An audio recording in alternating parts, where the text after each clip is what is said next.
లోపలికి వెళ్తా ఉంటే ఆల్రెడీ ముందుగానే అలర్ట్ గా డిసిఎఫ్ పెట్టేసి మేము ఎవరైతే వెళ్తామో దాంట్లో వేసేసి మనకి బదిలీ చేయాలని ఉంది.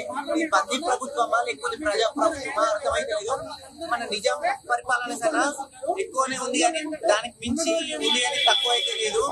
మేము అన్నని పరామర్శించడానికి కూడా మాకు వీలు లేకుండా ఉంది. ఇది గవర్నమెంట్ హాస్పిటల్ లేకపోతే బందీకరణ బంధించే హాస్పిటల్ మాకు అర్థం కాకుండా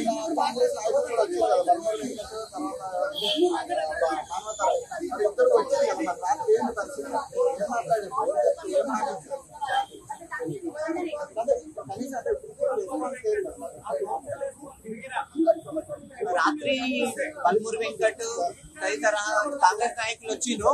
వాళ్ళు ఏం చేసిందంటే ఓన్లీ గ్రూప్ 2 గురించి మాట్లాడిండ్రు. మా డిఎస్సి అభ్యర్థులు ఏం పాపం చేసిందని నేను ప్రశ్నిస్తున్నాను. డిఎస్సి స్టూడెంట్స్ కదా ఓట్ చేసేదా దానికి అర్థం లేదు.